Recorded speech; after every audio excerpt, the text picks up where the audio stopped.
जी sir. Hello दोस्तों, okay jobs में एक बार फिर से आप सबका स्वागत है। दोस्तों, मैं हूं अरविंद कुमार, जो आपको मैथमेटिक्स में आज एडवांस मैथमेटिक्स का एक चैप्टर है डायगोनल्स, विकर्ण। ये कंटेंट मैं आपका पूरा कवर करने वाला हूं। ये टोटल कंसेप्ट आज मैं आपका कवर करने वाला हूं। डायगोनल्स, विकर्ण को आज हम समझेंगे। विकर्ण की पूरी 10-15 मिनट की वीडियो में हम टोटल सारा बेसिक जो भी इसमें बनता है, सारा बेसिक हम पढ़ेंगे। जब भी मैं आपको कंटिन्यू चैप्टर पढ़ाना स्टार्ट कर दूंगा, अभी 2-3 दिन तक तो मैं आपको डेमो टाइप के ही चैप्टर डालूंगा। उसके बाद में मैं कंटिन्यू चैप्टर स्टार्ट कर दूंगा। तब आपको मैं इनके सवाल भी पढ़ाऊंगा। अभी तो केवल मैं आपको बेसिक डाल रहा हूं, जिनसे सवाल डायगोनल्स कैसे गिनते हैं, कैसे डायगोनल्स के मेथड बनते हैं, कैसे गिनते हैं इनको। ठीक है दोस्तों, तो मैं समझाता हूं। डायगोनल्स हिंदी में इसको विकर्ण भी बोलते हैं। और जैसे मैं, यह है षटभुज आकृति, पॉलीगन है, षटभुज, 6 भुजा की आकृति। अब अपन को गिनना है कि इसमें डायगोनल कितने हैं। डायगोनल मतलब विकर्ण। विकर्ण दोस्तों, जैसे इस बिंदु से मैं विकर्ण गिनूंगा, तो इस बिंदु से यहां पे विकर्ण नहीं डल सकता। इस बिंदु से इस बिंदु पे डायगोनल नहीं हो सकता।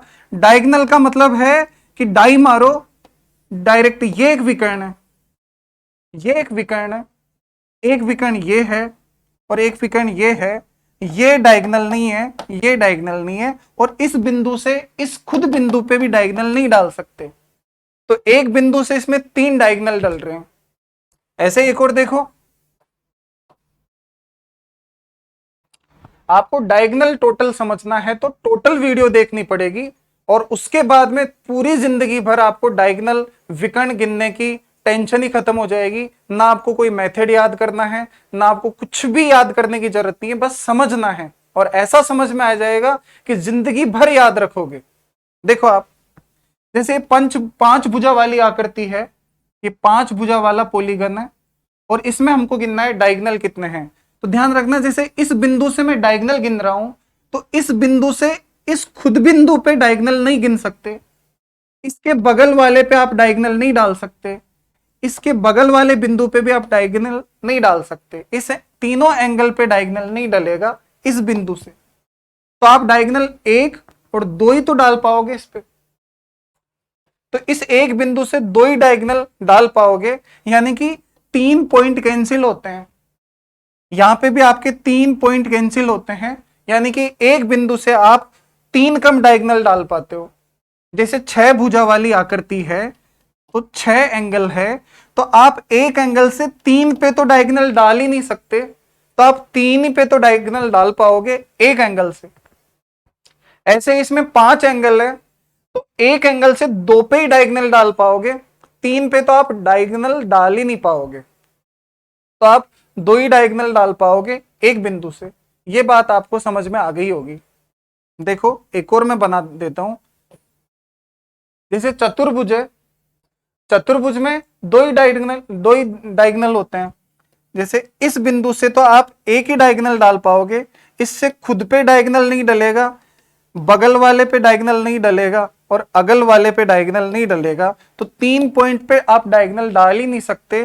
तो एक ही पॉइंट पे डायगोनल डाल पाओगे, तो एक ही डायगोनल डलेगा इसमें। समझ रहे होंगे आप। थोड़ा सा मैं और आगे समझा देता हूं आपको। जैसे देखो,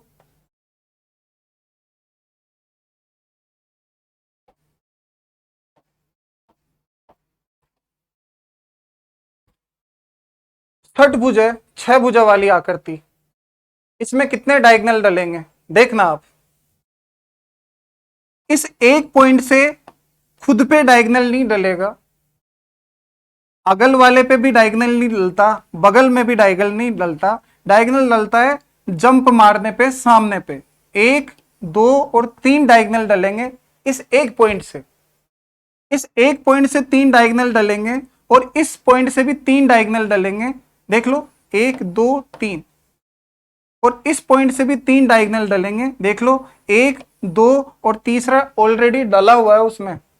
इस पॉइंट से भी 3 डायगोनल डलेंगे। देख लो, एक तो ये डला हुआ है, एक ये और एक ये मैंने डाल दिया। इस पॉइंट से भी 3 डायगोनल डलेंगे, 1 2 और 3, और इस पॉइंट से भी 3 डायगोनल डलेंगे, 1 2 और 3।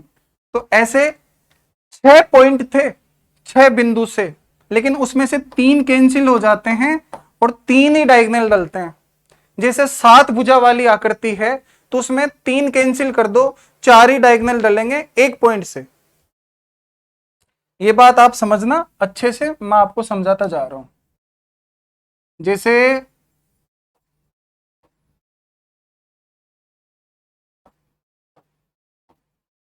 5 भुजा वाली आकृति है तो इसमें एक पॉइंट से खुद पे, अगल पे और बगल पे डायगोनल नहीं डलेगा, तो इस पॉइंट से 2 ही तो डायगोनल डलेंगे।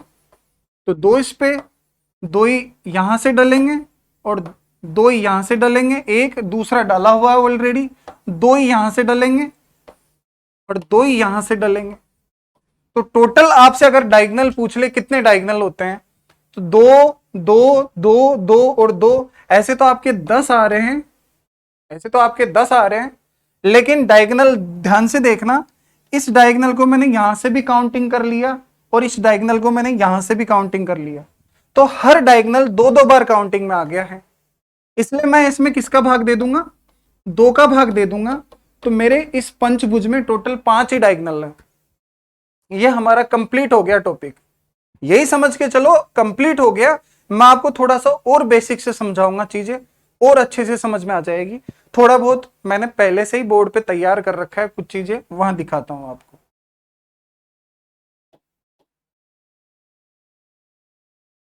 देखो, आज हम चैप्टर पढ़ने वाले हैं डायगोनल्स, विकर्ण, और हम देखते हैं ट्रायंगल में कितने डायगोनल होते हैं। ट्रायंगल में एक भी विकर्ण नहीं होता, क्योंकि इसमें 3 ही पॉइंट है और 3 पॉइंट में आपस में डायगोनल नहीं डलता। अभी मैंने आपको समझाया था। जैसे इससे खुद पे डायगोनल नहीं डलेगा, इसके बगल में डायगोनल नहीं डलेगा, इसके अगल में डायगोनल नहीं डलेगा, तो इस पे एक भी डायगोनल नहीं डलेगा, 0 डायगोनल। जैसे चतुर्भुज में देखते हैं, एक पॉइंट से 3 पे तो डायगोनल डलेगा ही नहीं, तो इससे एक ही तो डायगोनल डलेगा। इससे भी एक डलेगा और यहां से भी एक डलेगा और यहां से भी एक डलेगा और यहां से भी एक डलेगा। अब टोटल आपके डायगोनल 4 हो रहे हैं। लेकिन आप मुझे ये बताओ, हर डायगोनल 2 बार काउंटिंग में नहीं आ गया क्या? 2 बार गिनती में आ गया, इसलिए आप 2 का भाग दे दोगे तो उनकी संख्या आएगी 2। यानी कि ओरिजिनल डायगोनल आपके कितने हैं? 2 ही है। यहां से भी देखो, इस पॉइंट से 3 तो कैंसिल हो ही जाएंगे, तो 2 डायगोनल डलेंगे, 2 यहां से डलेंगे और 2 ही यहां से डलेंगे और 2 ही यहां से डलेंगे और 2 ही यहां से डलेंगे। ऐसे तो 2 डायगोनल डलेंगे पंचभुज के हर कोने से। तो टोटल हो जाते हैं 10, और 10 में आप 2 का भाग किस लिए दोगे? 2 का भाग इसलिए दे देंगे कि हर डायगोनल दोनों साइड से काउंटिंग में आ गया है। तो एक डायगोनल की, एक विकर्ण की गिनती हमने 2 बार कर ली है, इसलिए आप 2 का भाग दे दोगे तो इनकी सिंगल बार गिनती आएगी, 5 डायगोनल होंगे इसमें टोटल। ऐसे इसमें षटभुज में देखते हैं, इस बिंदु से 3 पे तो डायगोनल डलेंगे ही नहीं, तो आप 3 पे ही तो डायगोनल डाल पाओगे। तो एक बिंदु से 3 डायगोनल डालोगे तो दूसरे से भी 3 डलेंगे और तीसरे से भी 1 2 3 डलेंगे और चौथे से भी 1 2 और 3 डलेंगे और पांचवें बिंदु से भी 1 2 3 डायगोनल डलेंगे और छठवें बिंदु से भी 1 2 3 डायगोनल डलेंगे। तो टोटल डायगोनल हो रहे हैं हमारे 18, और 18 में आप थोड़ा सा ये देखिए, हर डायगोनल 2 बार काउंटिंग में आ चुका है, हर डायगोनल 2 बार गिनती में आ चुका है, हर डायगोनल 2 बार काउंटिंग में आ चुका है। तो आप 2 का भाग दे दोगे तो इसमें टोटल डायगोनल की संख्या आपकी आ जाएगी 9। यानी कि ओरिजिनल इसमें विकर्ण 9 बनेंगे, तो षटभुज में 9 विकर्ण बनेंगे, ये ध्यान रखना है। और देखो, कभी भी कहीं भी हम पढ़ते हैं, बुक्स से पढ़ते हैं या कहीं से भी, तो ये मेथड डायगोनल गिनने का लिखवा देते हैं बच्चों को, या फिर बच्चों को ये याद करना पड़ता है, रटना पड़ता है। अब आप रटते हो n into n minus 3/2। n भुजाओं की संख्या है, जितनी भुजा होगी उसको n बोल रखा है यहाँ पे। और जैसे इसमें 1 2 3 4 5 6 भुजा है, आपको मैं मेथड याद नहीं करवाऊंगा, आपको मैं मेथड बनाना सिखा रहा हूं। भाई बेसिक क्या होता है कि आपको मैं बेसिक पढ़ा दूं तो ऐसा तरीके से तैयार हो जाए वो कि जिंदगी में आपको कुछ पढ़ना ना पड़े, उस टॉपिक में सारा कंटेंट आप खुद ही तैयार कर सको, आपके खुद के अंदर रहे इतनी सारी नॉलेज।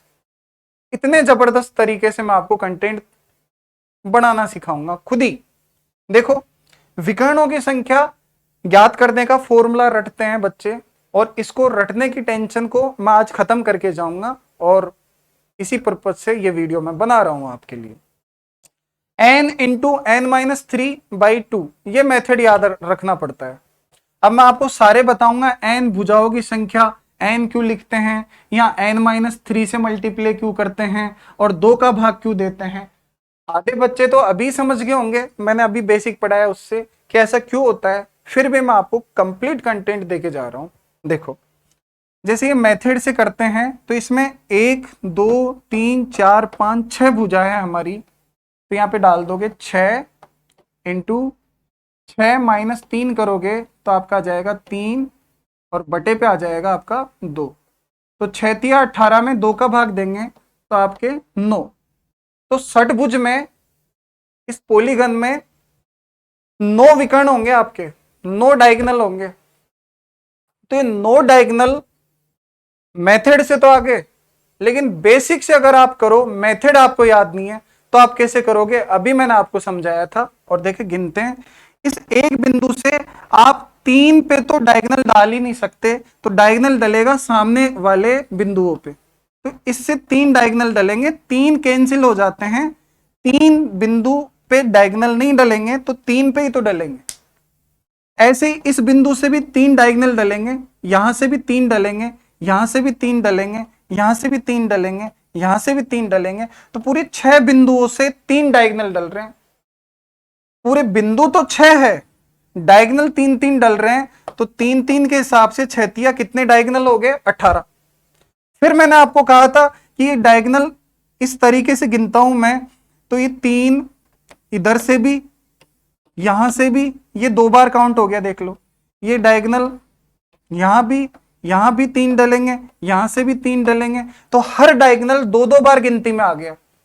अब 2-2 बार काउंटिंग हो गई किसी चीज की, तो उसमें 2 बार मैं 2 का भाग दूंगा मैं उसमें, तभी तो मेरे को ओरिजिनल डायगोनलों की संख्या पता चलेगी। तो 2 का भाग इसलिए देते हैं। तो आप समझ रहे होंगे मेथड में 6 इंटू 3/2 इज इक्वल टू 9 कैसे आया। ये भी 6 इंटू 3/2 बराबर 9 कैसे आया। यह आपका पूरा बेसिक है, यह आपका मेथड है। आप देख लो मेथड कैसे तैयार हुआ है।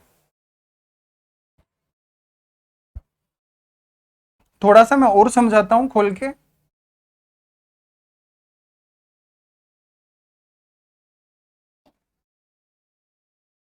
जैसे अपन को गिनना है पंचभुज में कितने डायगोनल है, एक बार फिर से ले लेता हूं मैं।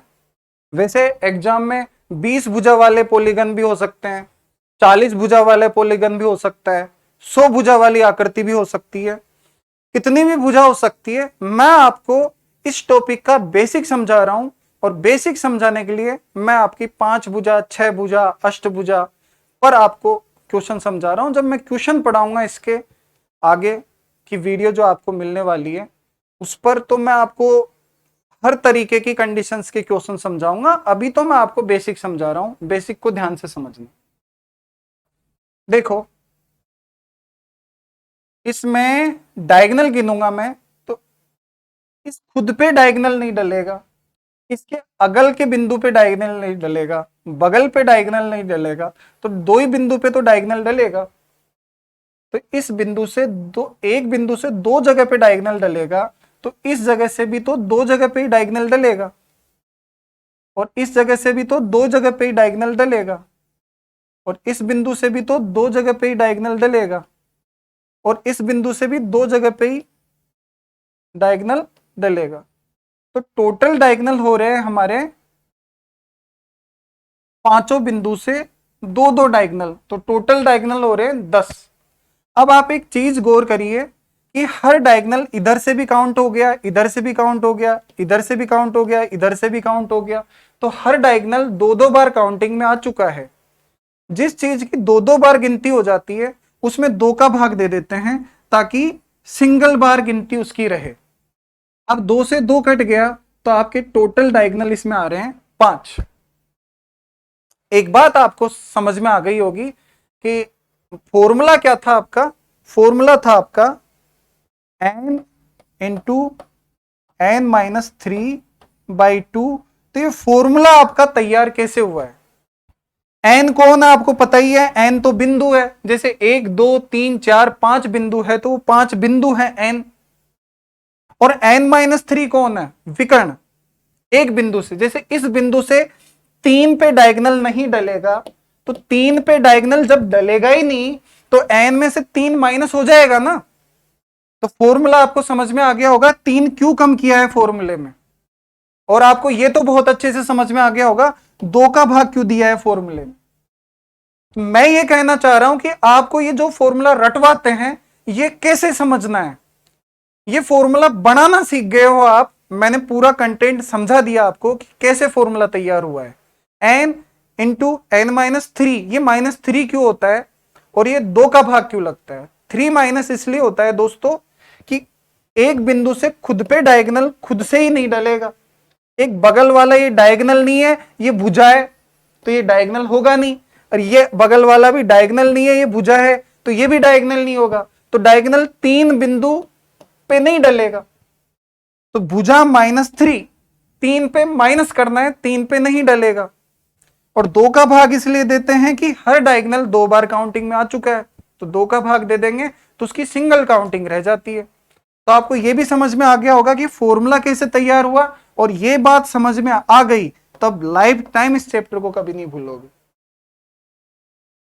अब मैं इसके क्वेश्चंस भी कभी आगे की वीडियो बनेगी तब बताऊंगा जब चैप्टर स्टार्ट होंगे। अभी तो थोड़ा सा डेमो टाइप ही हम चैप्टर डाल रहे हैं 3-4 दिन तक, उसके बाद में हमारी रिकॉर्डिंग चल रही है, चैप्टर तैयार होते जा रहे हैं। आपको फ्री में बिल्कुल ओके जॉब्स पे सारे मैथमेटिक्स की रिकॉर्डिंग मिलेगी और सारे चैप्टर में इस तरीके से कंप्लीट करवाऊंगा।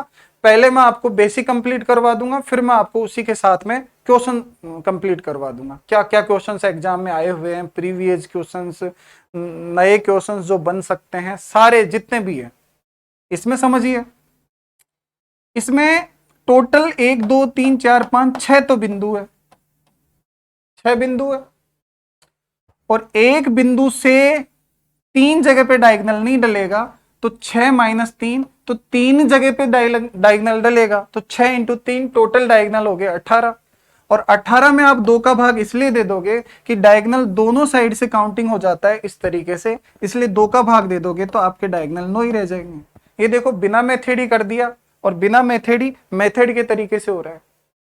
तो मैं आपको ये समझाना चाह रहा था कि ये मेथड कैसे तैयार हुआ है। तो आप सब दोस्तों से निवेदन है कि इस क्वेश्चंस को आप खुद करें, इस क्वेश्चंस को आप खुद करें। और ध्यान रखना, पॉलीगन की भुजाएं 50 भी हो सकती है, 100 भुजाएं भी हो सकती है। 100 भुजाओं तक आपसे पूछ ले क्वेश्चंस, जैसे 100 भुजा वाली आकृति में कितने डायगोनल होंगे, तो 100 पॉइंट होंगे, जिसमें से 97 पे ही तो डायगोनल डलेगा, 3 पे तो डायगोनल डलेगा ही नहीं। और 2 का आप भाग दे दोगे, क्यों दे दोगे ये मैंने पीछे समझा दिया वीडियो में। तो 2, ये 9700 को 2 से काटोगे तो आपका आंसर 4850 आपका आंसर हो जाएगा। ऐसे ही तरीके से आप इस क्वेश्चंस को खुद करना और कमेंट सेक्शन पे डालना। मैं देखता हूं कि कितने बच्चों को ये टॉपिक समझ में आया है। आज इतना ही पढ़ेंगे, इस टॉपिक को कंप्लीट मैंने समझा दिया है, मेथड कैसे बना है, कैसे आंसर लाते हैं, कैसे क्वेश्चंस आएंगे, कैसे मैं आगे पढ़ाऊंगा। आज इतना ही पढ़ेंगे। थैंक यू, धन्यवाद।